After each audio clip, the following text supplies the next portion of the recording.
What's the meaning of aquarium?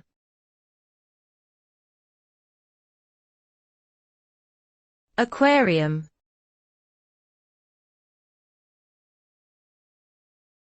Aquarium.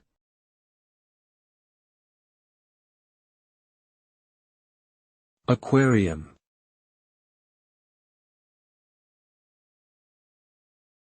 Aquarium.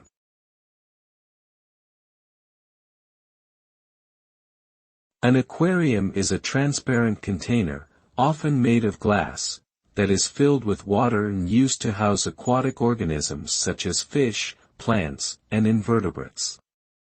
These organisms are kept in a controlled environment similar to their natural habitat, and the aquarium is typically equipped with filtration systems to ensure the water remains clean and oxygenated.